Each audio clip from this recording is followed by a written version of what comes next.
ನಮಸ್ಕಾರ.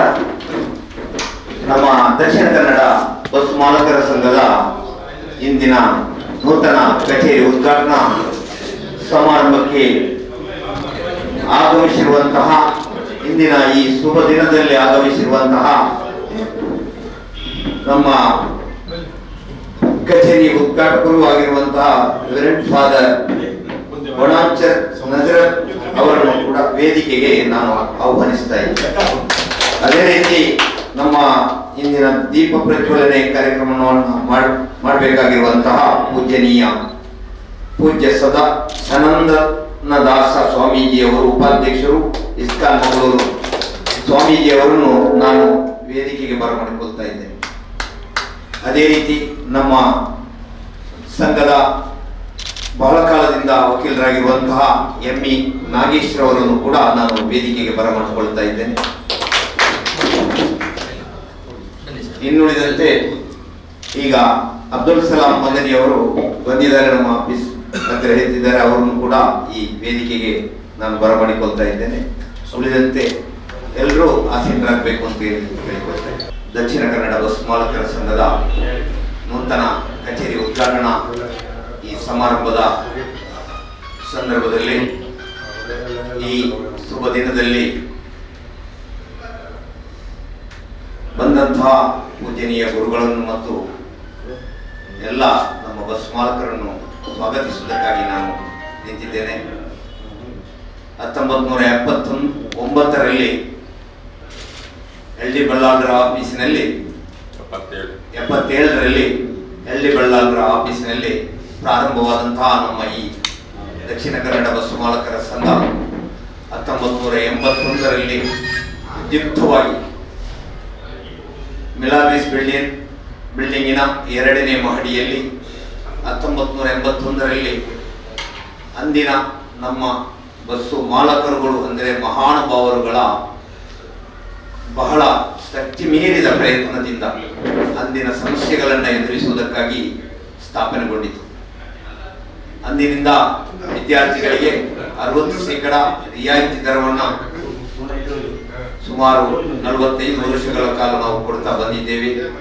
ಮಾತ್ರವಲ್ಲ, 43 ವರ್ಷಗಳ ಕಾಲ ಇದೇ ಮಿಲಾಗ್ರಿಸ್ ಕಟ್ಟಡದಲ್ಲೇ ನಾವು ಈ ಕಚೇರಿಯನ್ನು ಉಳಿಸಿಕೊಂಡು ಬಂದಿರುವುದು ಬಹಳ ಒಂದು ಪ್ರಮುಖ ವಿಷಯವಾಗಿದೆ.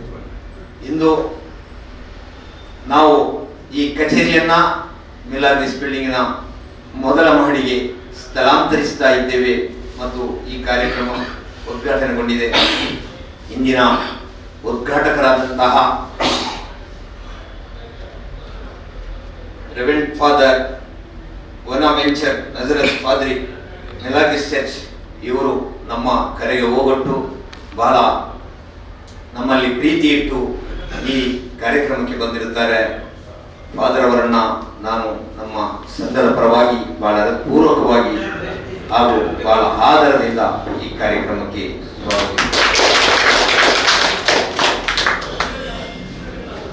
ಅದೇ ರೀತಿ ನಮ್ಮ ಇಂದಿನ ಕಾರ್ಯಕ್ರಮದ ದೀಪ ಪ್ರಜ್ವಲನೆ ಮಾಡಿ ಉದ್ಘಾಟನೆ ಮಾಡಬೇಕಾಗಿರುವಂತಹ ಪೂಜ್ಯ ಸನಂದನದಾಸ ಸ್ವಾಮೀಜಿಯವರು, ಉಪಾಧ್ಯಕ್ಷರು, ಇಸ್ಕಾನ್ ಮಂಗಳೂರು.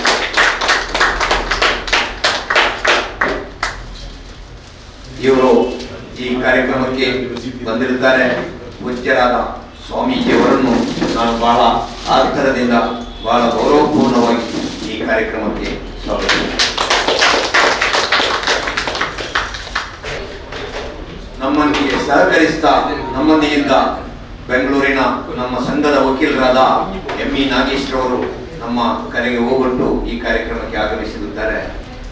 ಶ್ರೀ ಎಂ.ಇ. ನಾಗೇಶ್ ಅವರನ್ನ ನಾನು ದಕ್ಷಿಣ ಕನ್ನಡ ಬಸ್ ಮಾಲಕರ ಸಂಘದ ಪರವಾಗಿ ಬಹಳ ಪೂರ್ವಕವಾಗಿ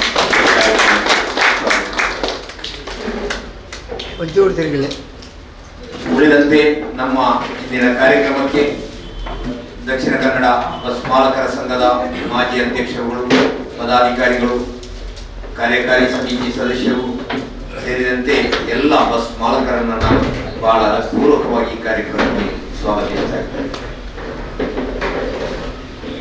ಅದೇ ರೀತಿ ಇಂದು ನಮ್ಮ ಇಂದಿನ ಕಾರ್ಯಕ್ರಮಕ್ಕೆ ಉದ್ಘಾಟಕರಾಗಿ ಆಗಮಿಸಿರುವಂತಹ Abdul Salam Madani Alike director smart class Ullal ಅವರು ನಮ್ಮ ಕರೆಗೆ ಹೋಗ್ಬಿಟ್ಟು ಇವತ್ತು ನಮ್ಮ ಕಾರ್ಯಕ್ರಮಕ್ಕೆ ಆಗಮಿಸಿರುತ್ತಾರೆ. ಉಸ್ತಾದರನ್ನು ನಾನು ಬಹಳ ಪೂರಕವಾಗಿ ಈ ಕಾರ್ಯಕ್ರಮಕ್ಕೆ ಹಾರ್ದಿಕ ಅದರಂತೆ ಈಗ ಉಳಿದಂತೆ ನಮ್ಮ ಸಿಬ್ಬಂದಿ ವರ್ಗಗಳು ಹಾಗೂ ಚಲೋ ಸಂಸ್ಥೆಯವರು, ಛಾಯಾಗ್ರಾಹಕರು ಎಲ್ಲ ಈ ಮಿಲಾಗ್ರಿಸ್ ಕಟ್ಟಡದಿಂದ ಬಂದಂತಹ ಅಥವಾ ಪರಿಸರದ ಎಲ್ಲ ಆಗಮಿಸಿರುವಂತಹ ಎಲ್ಲರಿಗೂ ನಾನು ಬಹಳ ಪೂರ್ವಕವಾಗಿ ಸ್ವಾಗತಿಸಿ ನನ್ನ ಸ್ವಾಗತ ಭಾಷಣವನ್ನು ಮುಗಿಸ್ತೇನೆ. ಜೈ ಹಿಂದ್.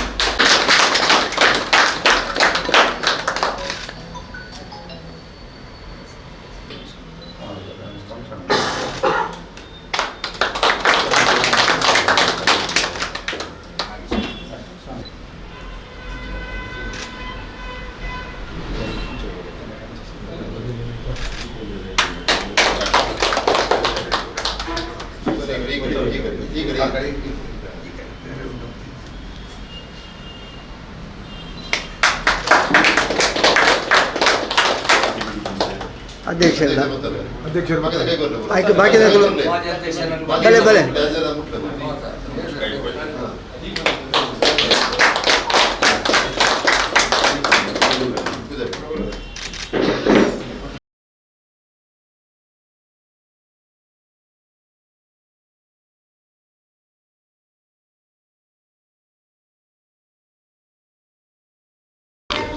ಈಗ ನಮ್ಮ ಕಾರ್ಯಕ್ರಮಕ್ಕೆ ಆಗಮಿಸಿರುವಂತಹ ನಮ್ಮ ಅಬ್ದುಲ್ ಸಲಾಂ ಮದನಿ ಉಸ್ತಾದರು ನಮ್ಮ ಈ ಉದ್ಘಾಟನೆ ಬಗ್ಗೆ ಒಂದೆರಡು ಮಾತುಗಳನ್ನು ಹೇಳಬೇಕು ಅಂತ ಹೇಳಿ ಮದನಿ ಅವರಲ್ಲಿ.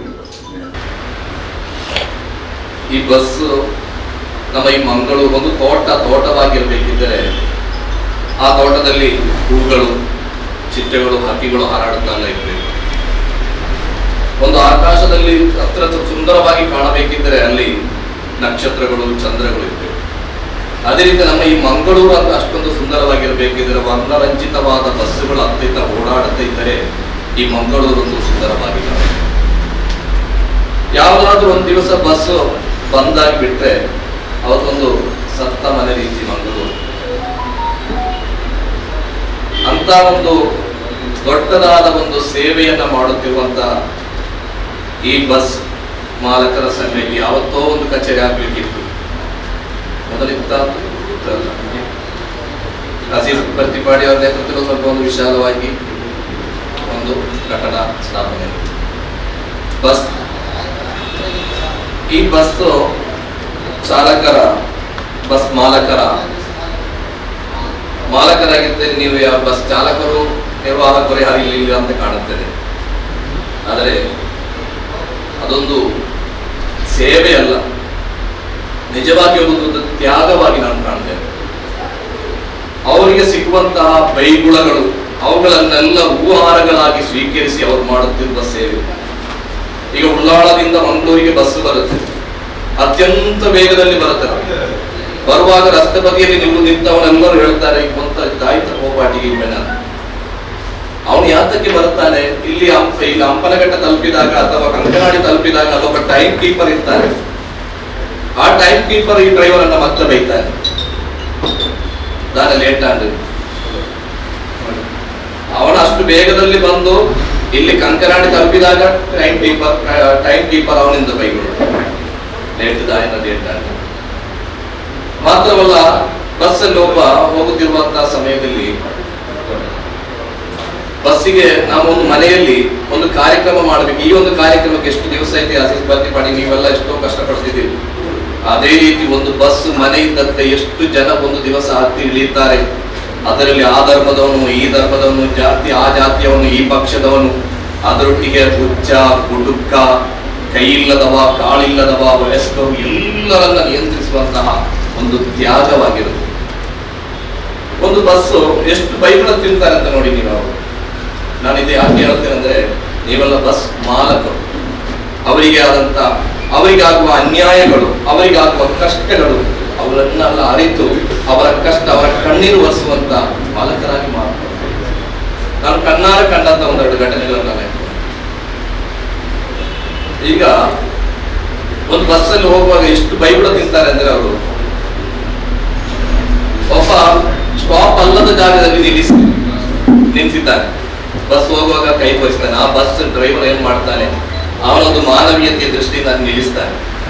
ಈತ ಹತ್ತಿದ, ಸ್ವಲ್ಪ ಮುಂದೆ ಹೋದಾಗ ಅಲ್ಲಿ ನಿಲ್ಲಿಸಿದಾಗ ಈ ಹತ್ತಿದವನು ಬೈತಾನೆ ಡ್ರೈವರ್ ಅಲ್ಲಿ ನಿಲ್ಲಿಸ್ತಾ ಇದೆ ಅಂತ ಬಸ್. ಅಲ್ಲೊಂದು ಬೈಗಳಾಯ್ತು. ಹುಚ್ಚರದ್ದು ಬೇರೆ, ಹುಡುಗರದ್ದು ಬೇರೆ. ಅದಲ್ಲದೆ ಯಾವುದೋ ಒಬ್ಬ ಕಂಡಕ್ಟರ್ ರಶ್ ಇರುವಾಗ ₹1 ಚಿಲ್ಲರೆ ಕೊಡಲಿಕ್ಕೆ ಬಾಕಿ ಆಗಿದೆ, ಅವರದೊಂದು ಬೈಗುಳ ಬೇರೆ. ಈ ರೀತಿ ಹಲವಾರು ಬೈಗುಳಗಳು, ಕಷ್ಟಗಳನ್ನು ಸಹಿಸ್ತಾ ಇದ್ದಾರೆ. ಕೊರೋನಾ ಸಮಯದಲ್ಲಿ ಬಸ್ ಮಾಲಕರಿಗೆ ನೀವು ತುಂಬಾ ಹೆಲ್ಪ್ ಮಾಡಿದರೆ ನಾವು ನೋಡಿದ್ದೇವೆ, ವಿಡಿಯೋದಲ್ಲಿ ಫೋಟೋದಲ್ಲೆಲ್ಲ ನೋಡಿದ್ದೇವೆ. ಅದೇ ರೀತಿ ಒಂದು ದಿವಸ ನಾನು ಬಸ್ಸಲ್ಲಿ ಕುಳಿತಿದ್ದೆ. ಬಸ್ ಚಾಲಕ ಅತ್ಯಂತ ನಿಧಾನವಾಗಿ ಆತನ ಒಂದು ಸ್ಪೀಡಲ್ಲಿ ಹೋಗ್ತಾ ಇದ್ದಾನೆ.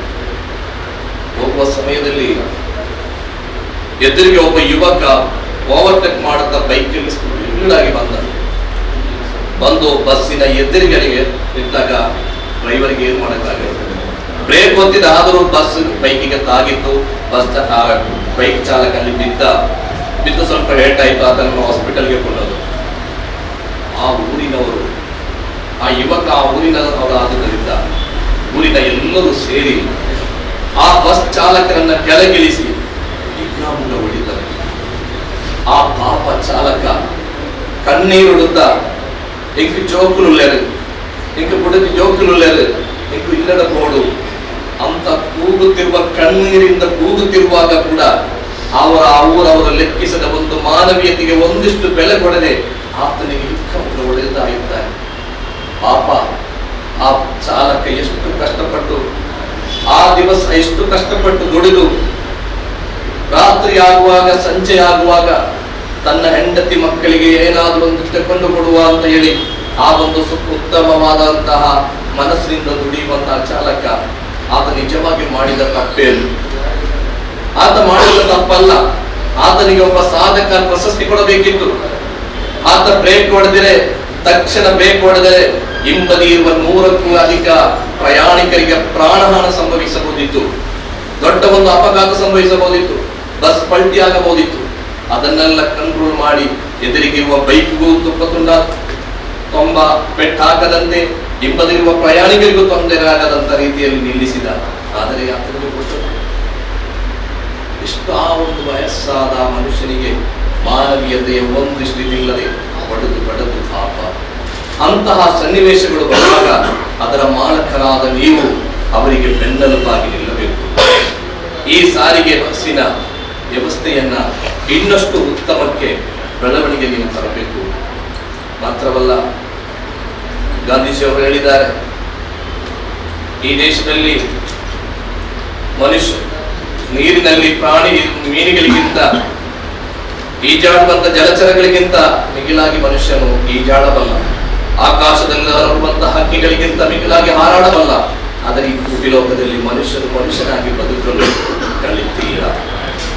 ಅಂತ ಒಂದು ಮಾನವೀಯತೆ ನಷ್ಟ ಹೊಂದುತ್ತಿರುವಂತಹ ಈ ಸಮಯದಲ್ಲಿ ದಕ್ಷಿಣ ಕನ್ನಡ ಬಸ್ ಮಾಲಕರ ಸಂಘದ ನೀವು ಬಸ್ ಮಾಲಕರನ್ನ, ಬಸ್ ಚಾಲಕರನ್ನ, ಬಸ್ ನಿರ್ವಾಹಕರನ್ನ ಎಲ್ಲರನ್ನ ಅವರಿಗೊಂದು ಬೆನ್ನೆಲುಬಾಗಿ, ಅವರಿಗೊಂದು ಸಹಾಯವಾಗಿ ನೀವು ಕಾರ್ಯನಿರ್ವಹಿಸಬೇಕು. ಇವತ್ತು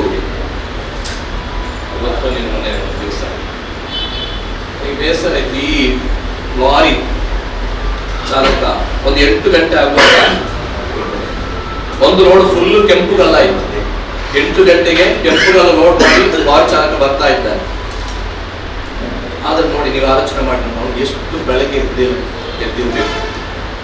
8 ಗಂಟೆಗೆ ಆತನ ಲೋಡ್ ಆಗಿ ಆತ ಮತ್ತೆ ರಸ್ತೆಗಿಳಿಬೇಕಾದರೆ ಎಷ್ಟು ಬೆಳಗ್ಗೆ ಎದ್ದು ಆತನ ಕೆಲಸಕ್ಕೆ ಆತ ಹೋಗಿರ್ಬೇಕು. ಪಾಪ ಲೋಡ್ ಮಾಡಿ ಒಂದ್ ದಿವಸ ಏನಾದ್ರೂ ಯಾವಾಗಲೂ ಮಕ್ಕಳಿಗೆ ಚಾಕ್ಲೇಟ್ ತರುವಾಗ, ಒಂದು ದಿವಸ ಒಂದು ಐಸ್ ಕ್ರೀಮ್ ಆದ್ರೂ ತಕೊಂಡು ಬರುವ, ಸ್ವಲ್ಪ ಒಂದಿಷ್ಟು ಲಾಭವಾಗಲಿ ಅಂತೇಳಿ ಬೆಳಗಿನ ಜಾವ ಮಂಜನ್ನ, ಆ ಚಳಿಯನ್ನ ಲೆಕ್ಕಿಸದೆ ಆತ ಲೋಡ್ ಹೋಗಿ ಒಂದು ಲೋಡ್ ಮಾಡಿ ರಸ್ತೆಗಿಳಿದಾಗ ಅಲ್ಲಿ ಬಂದು ನಿಲ್ತಾರೆ ಪೊಲೀಸರು, ತಡೆದು ನಿಲ್ತಾರೆ, ಲಂಚ ಕೇಳ್ತಾರೆ. ನೋಡಿ, ಆ ಡ್ರೈವರ್ ನನ್ನ ಹತ್ರ ಹೇಳಿದ ಮಾತು, ಪಾಪ ಆತನಿಗೆ ಯಾವ್ದಾದ್ರು ಒಂದು 300 ರೂಪಾಯಿ ಲಾಭ ಆಗಲಿ ಅಂತ ಹೇಳಿ ಆತ ಆ ಬೆಳಗ್ಗಿನ ಜಾವ ಎದ್ದು ಆತನ ಡ್ಯೂಟಿಗೆ ಹೋಗ್ತಾನೆ, ಆತನನ್ನು ತಡೆದು ಹಣವನ್ನು ವಸೂಲಿ ಮಾಡ್ತಾರೆ. ಈ ರೀತಿಯ ಭ್ರಷ್ಟಾಚಾರಗಳು ಇಲ್ಲಿ ನಡೆಯುತ್ತಿರುವಾಗ, ಚಾಲಕರಿಗೆ ನಿರ್ವಾಹಕರಿಗೆ ಅನ್ಯಾಯಗಳು ನಡುವಾಗ ದಕ್ಷಿಣ ಕನ್ನಡದ ಬಸ್ ಮಾಲಕರ ಸಂಘದ ನೀವು ಯಾವಾಗಲೂ ಬಸ್ ಮಾಲಕರನ್ನ, ಚಾಲಕರನ್ನ, ನಿರ್ವಾಹಕರನ್ನ ಎಲ್ಲರನ್ನ ಒಗ್ಗೂಡಿಸಿ ಒಂದೇ ರೀತಿಯಲ್ಲಿ ನೀವೆಲ್ಲರೂ ಸಹಕರಿಸಬೇಕು. ನಮ್ಮ ಅಜೀಜ್ ಪ್ರತಿಪಾಡಿ ಅವರು ಕೂಡ ಇದಕ್ಕೆ ಅವರೊಬ್ಬರು ಸಮಾಜ ಸೇವಕರು, ಬಡ ನಿರ್ಗತಿಕರ ಕಣ್ಣೀರು ಒರೆಸುತ್ತಾ ಯಾವಾಗಲೂ ಬಡವರಿಗಾಗಿ ಸದಾ ಸಾಗರ ಜಮಾತಿರುವ ಮಂಚನಾಡಿಯನ್ನು ನಿಯಂತ್ರಿಸುವವರು. ಅವರಿಗೂ ಈ ದಕ್ಷಿಣ ಕನ್ನಡ ಬಸ್ ಮಾಲಕರ ಅಧ್ಯಕ್ಷ ಸ್ಥಾನವನ್ನು ನೀವು ಕೊಟ್ಟಿದ್ದೀರಿ. ಅವರು ಕೂಡ ಇನ್ನನ್ನು ಮತ್ತಷ್ಟು ಉತ್ತಮ ರೀತಿಗೆ ತರುತ್ತಾರೆ. ಅದೇ ರೀತಿ ತಮ್ಮ ಸೇವೆಯಲ್ಲಿ ಅವಿತ ಶ್ರಮ ಪಡುತ್ತಿರುವಂತಹ, ಸದಾ ಸಮಾಜಕ್ಕಾಗಿ ಸೇವೆ ಮಾಡುತ್ತಿರುವಂತಹ ಪಾದರಿಯವರುಗಳು, ಅದೇ ರೀತಿ ಸ್ವಾಮೀಜಿಯವರ ಮುಂದೆ ನಾನು ಹೆಚ್ಚು ಮಾತನಾಡದೆ, ಅವರ ಅಮೂಲ್ಯವಾದ ಸಮಯವನ್ನು ನಾನು ತೆಗೆದುಕೊಳ್ಳದೆ ಅವರಿಗೆ ನನ್ನ ಸಮಯವನ್ನು ಕೊಟ್ಟುಕೊಳ್ಳುತ್ತಾ ನನ್ನ ಮಾತಿಗೆ ಕೊನೆ. ಜೈ ಹಿಂದ್, ನಮಸ್ಕಾರ. ಈಗ ದೀಪ ಬೆಳಗಿಸಿ ನಮ್ಮನ್ನು ಈ ಕಾರ್ಯಕ್ರಮವನ್ನು ಉದ್ಘಾಟನೆ ಮಾಡಿರುವಂತಹ ಪೂಜನೀಯ ಸ್ವಾಮೀಜಿಯವರು ನಮ್ಮನ್ನು ಉದ್ದೇಶಿಸಿ ಒಂದೆರಡು ಮಾತನ್ನು ಹೇಳ್ತಾರೆ. ಹೇಗೆ ಯಾವುದೇ ಒಂದು ಕಾರ್ಯವನ್ನು ಮಾಡಬೇಕಾದ್ರೆ ಟ್ರಾನ್ಸ್ಪೋರ್ಟೇಷನ್ ಅನ್ನೋದು ಒಂದು ಮುಖ್ಯವಾದ ಅಂಗವಾಗಿರುತ್ತೆ. ಒಂದು ಕಡೆಯಲ್ಲಿ ಒಂದು ಗೂಡ್ಸ್ ಇರ್ಬೋದು, ಇನ್ನೊಂದು ಕಡೆಯಲ್ಲಿ ಅದಕ್ಕೆ ಗ್ರಾಹಕರು ಇರ್ಬೋದು. ಆದರೆ ಇಲ್ಲಿಂದ ಇಲ್ಲಿಗೆ ನಾವು ಟ್ರಾನ್ಸ್ಪೋರ್ಟೇಷನ್ ಮಾಡಲಿಲ್ಲ ಅಂತಂದ್ರೆ ಗ್ರಾಹಕರಿಗೆ ಬೇಕಾದಂತಹ ಅಗತ್ಯ ಸಿಕ್ಕೋದಿಲ್ಲ. ನಾನು ಕೇಳಿದ ಹಾಗೆ ಮಂಗಳೂರಲ್ಲಿ ಸುಮಾರು 70% ನಾವು ಉಪಯೋಗ ಮಾಡ್ತಕ್ಕಂಥ ದೈನಂದಿನ ವಸ್ತುಗಳು, ಅದು ತರಕಾರಿ ಆಗಿರ್ಬೋದು, ಹಣ್ಣು ಹಂಪಲುಗಳಾಗಿರ್ಬೋದು, ಹಲವಾರು ಈ ರೀತಿಯ ವಸ್ತುಗಳು ಹೊರಗಡೆಯಿಂದ ಬರುತ್ತೆ. ಇದನ್ನೆಲ್ಲ ಸರಬರಾಜು ಮಾಡ್ತಾ ಇರೋದು ಚಾಲಕರ ಸಂಘದವರು ಅಥವಾ ಚಾಲಕರು ಬೇಸಿಕ್. ಅದೇ ರೀತಿಯಾಗಿ ಹಲವಾರು ಆಫೀಸ್ಗಳು, ಶಾಲಾ ಸಂಸ್ಥೆಗಳು ಕೂಡ ಉಂಟು. ಅಲ್ಲೂ ಕೂಡ ತಾವೆಲ್ಲರೂ ತಮ್ಮ ಒಂದು ಕಾರ್ಯವನ್ನು ನಡೆಸಬೇಕಾದ್ರೆ ಟ್ರಾನ್ಸ್ಪೋರ್ಟೇಷನ್ ಅದು ಬಹಳ ಅಗತ್ಯವಾದ ಒಂದು ವಿಧಾನವಾಗ್ತದೆ. ಈ ರೀತಿಯಾಗಿ ಮಂಗಳೂರಿನಲ್ಲಿ ಸುಮಾರು 100 ವರ್ಷಕ್ಕಿಂತ ಹೆಚ್ಚು ಈ ರೀತಿಯಾಗಿ ಒಂದು ನಿರರ್ಗಳವಾದ ಒಂದು ಸೇವೆಯನ್ನ ಬಸ್ ಮಾಲಕರ ಸಂಘದವರು ನಡೆಸ್ಕೊಂಡು ಹೋಗ್ತಾ ಇದ್ದಾರೆ. ಈ ವಿಚಾರ ತುಂಬಾ ಶ್ಲಾಘನೀಯ. ಬ್ರಿಡ್ಜ್ ಇದ್ದಾಗೆ ನಮ್ಮ ಗುರುಪುರದ ಬ್ರಿಡ್ಜ್ ಇರ್ಬೋದು ಅಥವಾ ನೇತ್ರಾವರಿ, ಒಂದು ಕಡೆಯಿಂದ ಇನ್ನೊಂದು ಕಡೆಗೆ ಹೋಗ್ಬೇಕಾದ್ರೆ ಬ್ರಿಡ್ಜ್ ಅನ್ನೋದು ಬೇಕೇ ಬೇಕು. ಬ್ರಿಡ್ಜ್ ಇಲ್ಲದ್ರೆ ನಾವು ಕ್ರಾಸ್ ಮಾಡ್ಲಿಕ್ಕೆ ಆಗೋದಿಲ್ಲ, ಎಲ್ಲ ಕಷ್ಟಪಡ್ಬೇಕಾಗ್ತದೆ, ದೋಣಿಯಲ್ಲೋ ಅದರಲ್ಲಿ ಹೋಗ್ತದೆ. ಸೊ ಈ ಬಸ್ಸು ಬಂದಿದ್ರಿಂದ ಜನರಿಗೆ ಒಂದು ಸಬ್ಕೆ ಸಾಥ್ ಸಬ್ಕೆ ವಿಕಾಸ್ ಅಂತಾರಲ್ಲ, ಅದರಲ್ಲೂ ಕೂಡ ತಮ್ಮದೆಲ್ಲ ಒಂದು ದೊಡ್ಡ ಒಂದು ಕೊಡುಗೆ ಇದೆ ಅಂತ ನಾನು ತುಂಬಾ ಸಂತೋಷವಾಗಿ ಹೇಳೋದಲ್ಲೇ. ಜೊತೆಗೆ ಶ್ರೀಮಾನ್ ಮದನಿಯವರು ಹೇಳಿದಾಗೆ ನಿಮಗೆ ಆದ ನಿಮ್ಮದು ಚಾಲೆಂಜಸ್ಗಳುಂಟು, ನಿಮ್ಮದೇ ಆದ ತೊಂದರೆಗಳಿದೆ, ಅದನ್ನೆಲ್ಲ ತಾವು ಸಹಿಸಿಕೊಂಡು ಅದಕ್ಕೆ ಬೇಕಾದಂತ ಒಂದು ಸೊಲ್ಯೂಷನ್ ಅನ್ನ ಮಾಡಿ ಒಳ್ಳೆ ರೀತಿಯಾಗಿ ನಡ್ಸ್ಕೊಂಡು ಹೋಗ್ತಾ ಇದ್ದೀರಾ. ನನಗೆ ಒಂದು ಸನ್ನಿವೇಶ ನೆನಪಾಗ್ತದೆ. ಲಾಕ್ಡೌನ್ ಸಮಯದಲ್ಲಿ ಎಲ್ಲ ಬಂದು ಎಲ್ಲಿ ಏನು ಕೊಡ್ಲಿಕ್ಕೆ ಏನೋ ಒಂದು ಗತಿ ಇರಲಿಲ್ಲ. ಆಗ ಅಕ್ಷಯ ಪಾತ್ರೆ ಇಸ್ಕಾನ್ ಅವರಿಗೆ ಒಂದು ರಿಕ್ವೆಸ್ಟ್ ಬಂತು ನಮ್ಮ ಕಮಿಷನರ್ ಆಫೀಸಿಂದ, ತಾವು ಈ ಎಲ್ಲ ಸಂಸ್ಥೆಗಳಿಗೆ ಅಥವಾ ಇಲ್ಲಿ ಅಗತ್ಯ ಇರುತ್ತೆ ವೆನ್ಲಾಕ್ ಹಾಸ್ಪಿಟಲ್ ಅಥವಾ ನಮ್ಮ ಲೇಡಿ ಗೋಷನ್ ಹಾಸ್ಪಿಟಲ್ಗೆ ತಾವು ಊಟ ಸರಬರಾಜು ಮಾಡ್ಬೋದಾ. ಈಗ ಊಟವನ್ನು ತಯಾರು ಮಾಡ್ತಕ್ಕಂಥ ಕೆಪಾಸಿಟಿ ಉಂಟು, ಅದರ ಸರಬರಾಜು ಮಾಡೋ ಕೆಪಾಸಿಟಿ ಇಲ್ಲ. ಏನ್ ಮಾಡೋದು ಅಂತ ಹೇಳಿ ನಾವು ವಿಚಾರ ಮಾಡ್ತಾ ಇದ್ದೆ. ಆ ಸಮಯದಲ್ಲಿ ನಮಗೆ ತುಂಬಾ ಆಪ್ತರಾದಂತಹ ಒಬ್ಬರಾದ ನಿಮ್ಮ ಬಸ್ ಮಾಲಕರಿಗೆ ನಾನು ಸಂಪರ್ಕ ಮಾಡಿದೆ.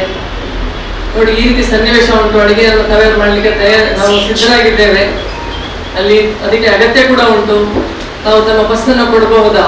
2 ವಿಚಾರಕ್ಕೆ, ಒಂದು ಊಟನ ಟ್ರಾನ್ಸ್ಪೋರ್ಟೇಷನ್ ಮಾಡ್ಲಿಕ್ಕೆ, ಮತ್ತೆ ಆಗ ವಾಲಂಟಿಯರ್ಸ್ ಕೂಡ ಬೇಕಿತ್ತು. ನಮ್ಮ ಎಂಪ್ಲಾಯ್ಸ್ ಎಲ್ಲ ಮನೆಗೆ ಹೋಗಿದ್ರು, ಅವರು ಕೂಡ ಅಲ್ಲಿ ಸೀಲ್ ಹಾಕಿತ್ತು ಮನೆಯಲ್ಲೆಲ್ಲ, ಅವರಿಗೆಲ್ಲ ಯಾರು ಹೊರಗಡೆ ಹೋಗ್ಲಿಕ್ಕಿಲ್ಲ ಅಂತ. ಅದಕ್ಕೆ ಬೇರೆ ವಾಲಂಟಿಯರ್ಸ್ ಪಿಕಪ್ ಮಾಡಿ ನಮ್ಮ ಅಕ್ಷಯ ಪಾತ್ರೆಗೆ ಬಂದು ಅಡಿಗೆ ತಯಾರು ಮಾಡಿ ಮತ್ತೆ ಅದನ್ನು ಕಳಿಸ್ತಕ್ಕಂಥ ಒಂದು ಕಾರ್ಯ. ಆ ಸಮಯದಲ್ಲಿ ನಾನು ದಿಲ್ರಾಜ್ ಅವರಿಗೆ ಒಂದು ರಿಕ್ವೆಸ್ಟ್ ಮಾಡ್ಕೊಂಡೆ, ನೋಡಿ ಈ ರೀತಿ ಉಂಟು, ತಾವು ಬರ್ಬೋದಾ ಅಂತ ಹೇಳಿ. ಅವರು ಸಂತೋಷವಾಗಿ ಸತತವಾಗಿ ಆಲ್ಮೋಸ್ಟ್ ಒಂದು 2 ತಿಂಗಳು ತಮ್ಮ ಬಸ್ಸನ್ನು ನನಗೆ ಕಳಿಸಿಕೊಟ್ರು. ಈ ರೀತಿ ನನ್ನೊಂದು ಸನ್ನಿವೇಶ ಏನಕ್ಕೆ ಹೇಳ್ತಾ ಇದ್ದೇನೆ ಅಂತಂದ್ರೆ, ಇದೇ ರೀತಿಯಾಗಿ ಬೇರೆ ಬೇರೆಯಾದ ಅಗತ್ಯವಾದ ಒಂದು ಸಮಯದಲ್ಲಿ ನಾವು ಬಸ್ ಮಾಲಕರ ಸಂಘದವರು ಮುಂದೆ ಬಂದಿದ್ದೀರಾ. ಹೀಗೆ ಮದಾನಿಯವರು ಹೇಳಿದ್ರು, ಇದು ಸೇವೆ ಅಷ್ಟೇ ಅಲ್ಲ, ಇದು ಕೂಡ ತ್ಯಾಗ ಕೂಡ ಅಂತ ಹೇಳಿ. ಈಗ ನಮ್ಮ ಬಸ್ ಮಾಲಕರ ಸಂಘದ ತಾವೆಲ್ಲ ಒಟ್ಟಾಗಿ ಒಂದು ನಿರ್ಧಾರ ತಗೊಂಡಿದ್ದೇವೆ, ವಿದ್ಯಾರ್ಥಿಗಳಿಗೆ ಪಾಸ್ ಮಾಡಬೇಕಾದ್ರೆ 60ರಷ್ಟು ಅವರಿಗೆ ಒಂದು ಡಿಸ್ಕೌಂಟ್ ಅನ್ನ ಕೊಡಬೇಕು ಅಂತ ಹೇಳಿ, ಅಂಗವಿಕಲರಿಗೆ ಡಿಸ್ಕೌಂಟ್ ಕೊಡಬೇಕು. ಇದು ಖಂಡಿತ ಒಂದು ಒಳ್ಳೆಯ ಸೇವೆ, ಒಂದು ತ್ಯಾಗವೇ. ಯಾಕಂದ್ರೆ ಬರ್ತಕ್ಕಂಥ ಲಾಭವನ್ನು ತಾವು ಬಿಟ್ಕೊಡ್ತಾ ಇದ್ದೀರಾ. ಸೊ ಈ ಒಂದು ತ್ಯಾಗ ಮನೋಭಾವನೆ ಹೊಂದಿರತಕ್ಕಂತಹ, ಒಂದು ಸೇವಾ ಮನೋಭಾವನೆ ಹೊಂದಿರತಕ್ಕಂತಹ, ಜೊತೆಗೆ ಬೇರೆಯವರಿಗೆ ಒಳಿತನ್ನ ಮಾಡಬೇಕನ್ನೋ ಒಂದು ಒಳ್ಳೆಯ ಮನಸ್ಸಿರ್ತಕ್ಕಂತಹ ಈ ಬಸ್ ಮಾಲಕರ ಸಂಘ, ನಾನು ಇಲ್ಲಿ ಬಂದಾಗೆಲ್ಲ ನಾನು ತಮ್ಮನ್ನ ತಾವೆಲ್ಲ ಹೇಗೆ ಇಂಟರಾಕ್ಷನ್ ಆಗ್ತೀರೋ ಸ್ವಲ್ಪ ಅಬ್ಸರ್ವ್ ಮಾಡ್ತಾ ಇದ್ದೆ. ಇದೊಂದು ಒಳ್ಳೆ ಒಂದು ಫ್ಯಾಮಿಲಿ ಇದ್ದ ಹಾಗೆ. ನಿಮ್ಮವ್ರು ಇನ್ನೊಬ್ರು ಹಿರಿಯರು ಬಂದ್ರೆ ಅವ್ರನ್ನೊಂದು ವೆಲ್ಕಮ್ ಮಾಡೋದು, ಅವರಿಗೆ ಸೀಟ್ ಕೊಡೋದು, ತಾವೇ ವಿಶ್ ಮಾಡೋದು, ಈ ಒಂದು ಫ್ಯಾಮಿಲಿನ ಮನೋಭಾವ ಉಂಟಲ್ಲ, ಇದೊಂದು ಏಕತೆಯನ್ನ, ನಮ್ಮಲ್ಲಿ ಒಂದು ಐಕ್ಯತೆಯನ್ನ ತರಿಸ್ಕೊಡ್ತಕ್ಕಂತಹ ಒಳ್ಳೆಯ ಒಂದು ಯೂನಿಟಿ ಅನ್ನೋ ಒಂದು ಮೆಸೇಜ್ ಅನ್ನ ಇಡೀ ಸಮಾಜಕ್ಕೆ ಕಳಿಸಿಕೊಡ್ತದೆ. Please keep it up, it's a very good thing. ಅಷ್ಟೇ ಅಲ್ಲದೆ ತಾವು ಇನ್ವೈಟ್ ಮಾಡಿರ್ತಕ್ಕಂತಹ ಎಲ್ಲ ಅತಿಥಿಗಳು ಅದೇ ರೀತಿಯಾಗಿ ತಾವು ಒಳ್ಳೆ ರೀತಿಯಾಗಿ ಪ್ಲಾನ್ ಮಾಡಿದ್ದೀರಾ. ತುಂಬಾ ಸಂತೋಷ. ಈ ರೀತಿಯಾಗಿ ಜಾತ್ಯತೀತವಾಗಿ ತಾವು ಸೇವೆಯನ್ನು ನಡೆಸ್ತಾ ಇದ್ದೀರಾ. ನಿಮ್ಮ ಬಸ್ನಲ್ಲಿ ಯಾರು ಬರಬೇಕಾದ್ರೆ ಇವರು ಯಾವ ಜಾತಿಯವರು, ಯಾವ ಪಂಥದವರು ಅದೇನೋ ನೋಡೋದಿಲ್ಲ. ಆದ್ರೆ ಏನ್ ಮಾಡೋದು, ಕೆಲವೊಮ್ಮೆ ಥ್ಯಾಂಕ್ಲೆಸ್ ಜಾಬ್ ಅಂತ ಮಾಡ್ತೇವೆ ನಾವು. ಈ ರೋಡಲ್ಲಿ ಟ್ರಾಫಿಕ್ ಪೊಲೀಸ್ ಅವ್ರು ನಿಂತಿರ್ತಾರೆ, ಅವ್ನು ಎಷ್ಟೇ ಕೆಲಸ ಮಾಡೋದು 5 ನಿಮಿಷ ಅವ್ನು ಏನಾದ್ರು ಒಂದ್ ಸ್ವಲ್ಪ ಎಳ್ನೀರು ಕುಡಿಲಿಕ್ಕೆ ಹೋದ್ರೆ ಎಲ್ಲ ಜನರು ಬೈತಾರ. ಅದೇ ರೀತಿ ಬಸ್ನವರು ಕೂಡ ಮಾಡ್ತಾರೆ ಥ್ಯಾಂಕ್ಲೆಸ್ ಜಾಬ್. ನೀವು ಎಷ್ಟೇ ಸೇವೆ ಮಾಡಿ, ಎಷ್ಟೇ ಒಂದು ನಿಸ್ವಾರ್ಥವಾದ ಒಂದು ತ್ಯಾಗವನ್ನು ಮಾಡಿ, ಆದ್ರೂ ಕೂಡ ನಿಮಗೆ ಥ್ಯಾಂಕ್ಸ್ ಅನ್ನೋ ಒಂದು ಮನೋಭಾವನೆ ಬರೋದಿಲ್ಲ. ರೈಟ್ ಫ್ರಮ್ ಬಾಟಮ್ ಲೈನ್, ನಿಮ್ಮ ಎಂಪ್ಲಾಯ್ಸ್ ಇಂದ ಹಿಡಿದು ಮಾಲಕರ ತನಕ ಅದೇ ರೀತಿಯಾದ ಒಂದು ಟ್ರೀಟ್ಮೆಂಟ್ ನಮಗೆ ಇರುತ್ತೆ. ಇದೆಲ್ಲ ಸಹಿಸಿಕೊಂಡು ನಾವು ಇದೊಂದು ಒಳ್ಳೆ ಸೇವೆಯನ್ನ ಮಾಡ್ತಾ ಇದ್ದೇವೆ. ಆ ಒಂದು ಏನ್ ಹೇಳ್ತಾರೆ, ಉನ್ನತವಾದ ಒಂದು ಆದರ್ಶನ ತಾವು ಇಟ್ಕೊಂಡು ಮುಂದೆ ಹೋಗಿ ಖಂಡಿತವಾಗಿ ಭಗವಂತ ನಿಮ್ಮನ್ನ ಅನುಗ್ರಹ ಮಾಡ್ತಾರೆ. ಜೊತೆಗೆ ಈಗ ಹಲವಾರು ಪಾಲಿಸಿಗಳೆಲ್ಲ ತಮಗೆ ತುಂಬಾ ಎಫೆಕ್ಟ್ ಆಗ್ತಾ ಇದೆ ಅಂತ ಕೇಳ್ಪಟ್ಟಿದ್ದೇವೆ ನಾವು. ಈ ಒಂದು ಸನ್ನಿವೇಶದಲ್ಲಿ ಈ ಎಲ್ಲ ನಿಮಗೆ ಬಂದಿರತಕ್ಕಂತ ಎಲ್ಲ ಒಂದು ಅಡೆತಡೆಗಳಾಗಿರ್ಬೋದು, ಅಡಚಣೆಗಳು ಅಥವಾ ಏನು ಚಾಲೆಂಜಸ್ ಅಂತ ಹೇಳ್ತಾರೆ, ಇದನ್ನೆಲ್ಲ ಪಾರು ಮಾಡಿ ನೀವು ಒಂದು ಮತ್ತೆ ಹೇಗೆ ಮೊದಲು ನೀವು ಆಪರೇಟ್ ಮಾಡ್ತಾ ಇದ್ರು ಅದೇ ರೀತಿಯಾಗಿ ಬಸ್ ಆಪರೇಟ್ ಮಾಡಲಿ ಅನ್ನೋ ಒಂದು ನಾನು ದೇವರಿಗೆ ಪ್ರಾರ್ಥನೆ ಮಾಡಿಕೊಂಡು, ಈ ಒಂದು ಆಫೀಸ್ ಒಳ್ಳೆ ಕಾರ್ಪೊರೇಟ್ ಆಫೀಸ್ ತರ ಉಂಟು. ಇಷ್ಟು ರೀತಿಯಾಗಿ ಈ ಒಂದು ಸೆಂಟ್ರಲಿ ಲೊಕೇಟೆಡ್ ಜಾಗದಲ್ಲಿ ಇಷ್ಟು ಒಳ್ಳೆ ರೀತಿಯಲ್ಲಿ ತಾವು ಒಂದು ನಮ್ಮ ಕಚೇರಿ ನಿರ್ಮಾಣ ಮಾಡಿದ್ದೀರಾ. ಈ ಒಂದು ಕಚೇರಿ ಬರೀ ತಮ್ಮ ಬಿಸ್ನೆಸ್ ಪರ್ಪಸ್ಗೆ ಅಷ್ಟೇ ಅಲ್ಲದೇನೆ, ಒಂದು ಸೇವಾ ಪರ್ಪಸ್ಗೆ ಅಷ್ಟೇ ಅಲ್ಲದೆ ನಿಸ್ವಾರ್ಥ ಒಂದು ಮಾಡ್ತಕ್ಕಂಥ ಕಾರ್ಯಗಳಿಗೂ ಕೂಡ ಒಂದು ಒಳ್ಳೆಯ ಬುನಾದಿಯಾಗಿ ಕ್ರಿಯೇಟ್ ಆಗಲಿ ಅಂತ ನಾನು ದೇವರಲ್ಲಿ ಪ್ರಾರ್ಥನೆಯನ್ನು ಮಾಡ್ಕೊಳ್ತಾ, ಮತ್ತೆ ಬರ್ತಕ್ಕಂತಹ ಮುಂದಿನ ಪೀಳಿಗೆ ಎಲ್ಲ ಬಸ್ ಚಾಲಕರು ಕೂಡ ತಮ್ಮ ಮಾದರಿಯನ್ನ, ತಮ್ಮಲ್ಲಿರ್ತಕ್ಕಂಥ ಆದರ್ಶಗಳನ್ನ ಅಳವಡಿಸ್ಕೊಳ್ಳುವಂತಹ ಒಂದು ಸಿಸ್ಟಮ್ ಅನ್ನು ಕೂಡ ತಾವು ಕ್ರಿಯೇಟ್ ಮಾಡಿ ಅಂತ ಹೇಳ್ತಾ ನಾನು ನನ್ನ ಮಾತನ್ನು ಮುಗಿಸ್ತೇನೆ. ನಮ್ಮನ್ನ ಆಶೀರ್ವದಿಸಲಿಕ್ಕೆ ಬಂದಂತಹ ರೆವರೆಂಡ್ ಫಾದರ್ ಬನೋದ್ ಎಂಚರ್ ನಜರತ್ ರವರು ನಮ್ಮನ್ನು ಉದ್ದೇಶಿಸಿ ಉಪದೇಶ ಮಾಡಲಿದ್ದಾರೆ. ಇದರ ಕಚೇರಿ ಉದ್ಘಾಟನೆಗೆ ಬಂದಿರುವ ಪೂಜ್ಯ ಸನಂದರ ಸ್ವಾಮಿಯವರೇ ಹಾಗೂ ಶ್ರೀ ಅಬ್ದುಲ್ ಸಲಾಂ ಮದನಿಯವರೇ ಹಾಗೂ ಈ ಸಂಘಟನೆಯ ವಕೀಲರೇ, ಎಲ್ಲ ಪದಾಧಿಕಾರಿಗಳೇ, ಅಜೀಜ್ ಕತ್ತುಪಾಡಿ ಅಧ್ಯಕ್ಷರು, ಉಪಾಧ್ಯಕ್ಷರಾದ ರಾಮಚಂದ್ರ ನಾಯ್ಕ್, ಪ್ರಧಾನ ಕಾರ್ಯದರ್ಶಿ ರಾಮಚಂದ್ರ ಪಿಲಾರ್, ಖಜಾಂಚಿ ದಿಲ್ರಾಜ್, ಜೊತೆ ಕಾರ್ಯದರ್ಶಿ ರಾಜೇಶ್ ಆಲ್ಪಾಡಿ, ಇನ್ನಿತರ ಮಾಜಿ ಅಧ್ಯಕ್ಷರಿದ್ದಾರೆ, ಪದಾಧಿಕಾರಿಗಳಿದ್ದಾರೆ ಹಾಗೂ ಸಂಘದ ಎಲ್ಲ ಸದಸ್ಯರು, ಪ್ರಪ್ರಥಮವಾಗಿ ನಿಮಗೆಲ್ಲರಿಗೂ ನನ್ನ ಅಭಿನಂದನೆಗಳು, ಆರ್ಥಿಕ ಶುಭಾಶಯಗಳು. ಇಲ್ಲಿ ಕಚೇರಿ ವ್ಯವಸ್ಥೆ ಮಾಡಲಾಗಿದೆ, ಒಳ್ಳೆಯ AC ಬಸ್ಸಿನಾಗೆ, ಅದೆಲ್ಲ ಸಂತೋಷ. ಒಳ್ಳೆಯ ಕಚೇರಿ ಅಂತ ಹೇಳುವಾಗ ಉತ್ತಮ ಕೆಲಸ ಕೂಡ ಆಗ್ತದೆ ಅಂತ ನನ್ನ ಭಾವನೆ, ಇದು ಆಗಲಿ ಅಂತ ನನ್ನ ಭಾವನೆ. ಎರಡನೇದಾಗಿ ಮೇಲಿನ ಮಹಡಿಯಿಂದ ಕೆಳಗೆ ಇಳಿದು ಬರುವುದು, ಅದೇ ದೊಡ್ಡ ಸೇವೆ. ಜನರಲ್ಲಿ ತಾವು ಹೋಗುವ ಆ ಅಭಿಪ್ರಾಯವನ್ನು ಈಗ ವ್ಯಕ್ತಪಡಿಸ್ತೇವೆ. ಜನರಿಗೆ ಮೇಲೆ ಕರೆಸುವುದಕ್ಕಿಂತ ನೀವಾಗಿ ಕೆಳಗೆ ಬಂದು ಆ ಸೇವೆಯನ್ನು ವಿಸ್ತರಿಸುವ ಆ ಒಂದು ವಿಧಾನ, ಅದಕ್ಕೆ ಕೂಡ ನನ್ನ ಅಭಿನಂದನೆಗಳು. ಹಾಗೂ ನನ್ನ ಮನೆ. ಮೂರನೇದಾಗಿ ಮಿಲಾಗ್ರಿಸ್ ಮತ್ತು ಬಸ್ ಸಂಚಾಲಕ ಸಂಘದ ಒಡನಾಟ ಸದಾನ 43 ವರ್ಷಗಳು. 43 ವರ್ಷ. ಪ್ರೀ ಇಂಡಿಪೆಂಡೆನ್ಸ್, ಸ್ವಾತಂತ್ರ್ಯ ಸಿಗುವುದಕ್ಕಿಂತ ಮೊದಲೇ ನಮ್ಮ ಸಹವಾಸ ಇತ್ತು. ಅದನ್ನು ಇನ್ನೂ ಕೂಡ ಕಂಟಿನ್ಯೂ ಮಾಡಲಿಕ್ಕೆ ನೀವು ಬಯಸಿದ್ದೀರಿ. ನಾವು ಕೂಡ ಅದನ್ನು ಉಳಿಸಿಕೊಳ್ಳಲು ಪ್ರಯತ್ನ ಪಡ್ತೇವೆ. ಇದು ಆಫೀಸ್ ನೋಡುವಾಗ ಇನ್ನೂ ಕೂಡ ಅದು ಹಲವೊಂದು ವರ್ಷ ಮಾತ್ರ ಅಲ್ಲ, ಬಹುಶಃ 100 ವರ್ಷ ಬಾಳ್ತದೆ ಅಂತ ನನ್ನ ಅನಿಸಿಕೆ. ಅದು ಮುಂದುವರಿಯಲಿ ಅಂತ ನನ್ನ ಇನ್ನೊಂದು ಪ್ರಾರ್ಥನೆ. ಉದ್ದ ಭಾಷಣ ಮಾಡಲಿಕ್ಕೆ ಹೋಗುವುದಿಲ್ಲ. ಕೊನೆಯದಾಗಿ ಅಲೆಕ್ಸಾಂಡರ್ ಗ್ರೇಟ್, ಅವರ ಬಗ್ಗೆ ನಾವು ಕೇಳಿದ್ದೇವೆ. ಒಮ್ಮೆ ಕುದುರೆಯಲ್ಲಿ ಹೋಗುವಾಗ ಮಾರ್ಗದಲ್ಲಿ ಒಬ್ಬ ಭಿಕ್ಷುಕ ಸಿಗ್ತಾನೆ. ಆ ಭಿಕ್ಷುಕನನ್ನು ನೋಡಿ ಅಲೆಕ್ಸಾಂಡರ್ ಗ್ರೇಟ್ ಅವರಿಗೆ ಕನಿಕರ ಆಯಿತು. ಅವರ ಕಿಸೆಯಲ್ಲಿದ್ದ ಕೆಲವು ನಾಣ್ಯಗಳನ್ನು, ಅದು ಕೂಡ ಬಂಗಾರದ ಚಿನ್ನದ ನಾಣ್ಯಗಳನ್ನು ಆ ಭಿಕ್ಷುಕನಿಗೆ ಕೊಟ್ಟನಂತೆ ಅಲೆಕ್ಸಾಂಡರ್. ಆವಾಗ ಅಲ್ಲಿದ್ದ ಮಂತ್ರಿ ಅಲೆಕ್ಸಾಂಡರ್ ಗ್ರೇಟ್ ಅವರನ್ನು ಕ್ವಶ್ಚನ್ ಮಾಡಿದ. ಅವರಿಗೆ ಸ್ವಲ್ಪ ಚಿನ್ನದ ನಾಣ್ಯ ಕೊಡುವುದು ಅವಶ್ಯಕತೆ ಇರಲಿಲ್ಲ, ಬಹುಶಃ ಬೆಳ್ಳಿ ನಾಣ್ಯ ಸಾಕಿತ್ತು ಅಂತ. ಅದಕ್ಕೆ ಅಲೆಕ್ಸಾಂಡರ್ ಹೇಳ್ತಾನಂತೆ, ಅವರಿಗೆ ಬೆಳ್ಳಿ ನಾಣ್ಯ ಸಾಕಿತ್ತು, ಆದರೆ ಕೊಡುವ ಉದಾರತೆ ನನ್ನದು, ಅದಕ್ಕಾಗಿ ನಾನು ಚಿನ್ನದ ನಾಣ್ಯವನ್ನು ಕೊಟ್ಟಿದ್ದೇನೆ ಅಂತ. ಆತ್ಮೀಯರೇ, ನಿಮ್ಮ ದಕ್ಷಿಣ ಕನ್ನಡ ಜಿಲ್ಲೆಯ ಆರಂಭಗೊಂಡ ಖಾಸಗಿ ಬಸ್ಸುಗಳ ಪಯಣ, ಅದರಲ್ಲಿ ಒಂದು ವರದಿ ಉಂಟು. 1981ರಿಂದ ಈವರೆಗೆ 7,21,000 ವಿದ್ಯಾರ್ಥಿಗಳಿಗೆ ನೀವು ರಿಯಾಯಿತಿಯಲ್ಲಿ ಪಾಸ್ ನೀಡಿದ್ದೀರಿ. ಅಂದರೆ ಸಾಧಾರಣ ಮೊತ್ತ 16 ಕೋಟಿ 11 ಲಕ್ಷ.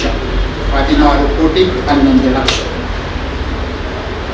ಸಂಘದ ಉತ್ತಮ ಸಾಧನೆ ಇದರ ಮೂಲಕವೇ ನಾವು ಅರಿತುಕೊಳ್ತೇವೆ. ನೀವು ಜನರಲ್ಲಿ ಹೋಗ್ತೀರಿ, ವಿದ್ಯಾರ್ಥಿಗಳಿಗೆ ಹೋಗ್ತೀರಿ, ವಿದ್ಯಾರ್ಥಿಗಳಿಗೆ ವಿದ್ಯಾರ್ಜನೆ ಕೊಡುವ ಕೊಡುಗೆ ಅಪಾರವಾದುದು ಅಂತ ನಾನು ಮನಗಂಡು ನಿಮಗೆ ಅಭಿನಂದನೆಗಳನ್ನು ಸಲ್ಲಿಸ್ತಾ ಈ ಸೇವೆ ಉತ್ತಮ ರೀತಿಯಲ್ಲಿ ಹಾಗೂ ಪದಾಧಿಕಾರಿಗಳು ಇದನ್ನು ಇನ್ನೂ ಕೂಡ ಮುಂದುವರಿಸಿ ಸಾಧ್ಯವಾದಷ್ಟು ವಿದ್ಯಾರ್ಜನೆಗೆ ಸೇವೆಗೆ ಪ್ರೋತ್ಸಾಹ ನೀಡಿ ಸಹಕರಿಸುವಂತೆ ಕೋರಿ ನನ್ನ ಮಾತುಗಳು. ಈಗ ಸಂಘದ ಪ್ರಧಾನ ಕಾರ್ಯದರ್ಶಿಯಾಗಿರುವಂತಹ ರಾಮಚಂದ್ರ ಪಿಳ್ಳಾರ್ ಅವರು ಪೂಜನೀಯ ಗುರುಗಳನ್ನು ಹಾಗೂ ಎಲ್ಲ ಬಸ್ ಮಾಲಕರನ್ನು ವಂದಿಸ್ತಾರೆ. ದಕ್ಷಿಣ ಕನ್ನಡ ಬಸ್ ಮಾಲಕರ ಸಂಘ ರಂಜೇಶ್ವರ ಮಂಗಳೂರು ಇದರ ಕಚೇರಿ ಉದ್ಘಾಟನಾ ಸಮಾರಂಭಕ್ಕೆ ಆಗಮಿಸಿದಂಥ ರೆಫರಲ್ ಫಾದರ್ ಬೊನವೆಂಚರ್ ನಜರ್ ಪಾದ್ರಿ ಮಿಲಾಗ್ರಿಸ್ ಚರ್ಚ್ ಮಂಗಳೂರು ಇವರಿಗೆ ನಮ್ಮ ದಕ್ಷಿಣ ಕನ್ನಡ ಬಸ್ ಮಾಲಕರ ಸಂಘದ ಸದಸ್ಯರ ಪದಾಧಿಕಾರಿಗಳ ಪರವಾಗಿ ಅನಂತ ವಂದನೆಗಳನ್ನು.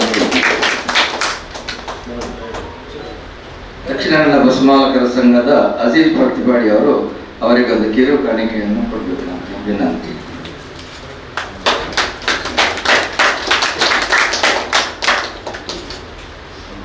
ಹಾಗೆ ಇನ್ನೊರು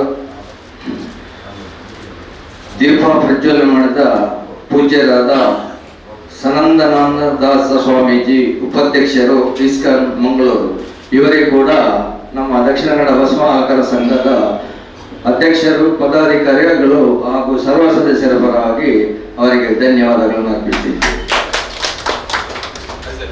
ಅಜೀಜ್ ಪ್ರತಿಪಾಡಿ ಅವರು ಸ್ವಾಮೀಜಿಯವರಿಗೆ ಫಲಪುಷ್ಪ ಕೊಡಬೇಕಾಗಿ ವಿನಂತಿ.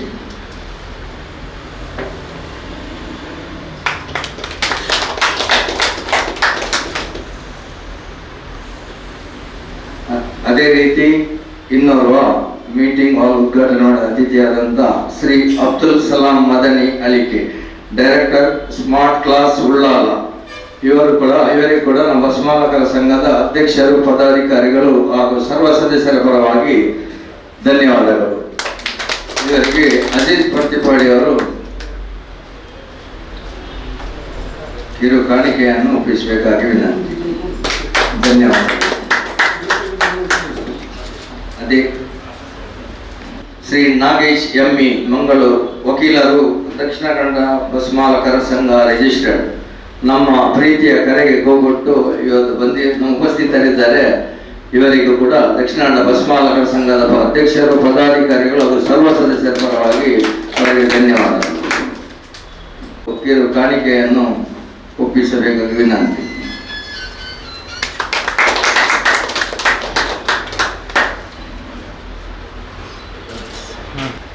ಅದೇ ರೀತಿ ಇಂದಿನ ಈ ಶುಭ ಕಾರ್ಯಕ್ರಮಕ್ಕೆ ಆಗಮಿಸಿದಂತ ನಮ್ಮ ಮಾಜಿ ಅಧ್ಯಕ್ಷರಾದಂತ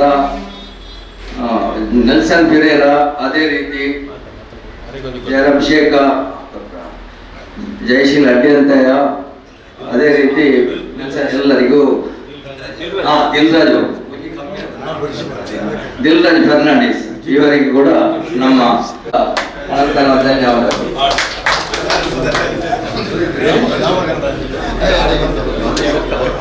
ಅದೇ ರೀತಿ ಬಂದಂತ ಎಲ್ಲ ನಮ್ಮ ಬಸ್ ಮಾಲಕರಿಗೂ, ಅದೇ ರೀತಿ ಮಾಧ್ಯಮದವರಿಗೂ, ವಿಡಿಯೋಗ್ರಾಫರ್ಗಳಿಗೂ ಎಲ್ಲರಿಗೂ ಮತ್ತೆ ಈ ಕಾರ್ಯಕ್ರಮಕ್ಕೆ ಸಹಕರಿಸಿದ ಪ್ರತ್ಯಕ್ಷ ಪರೋಕ್ಷವಾಗಿ ಸಹಕರಿಸಿದ ಎಲ್ಲರಿಗೂ ಕೂಡ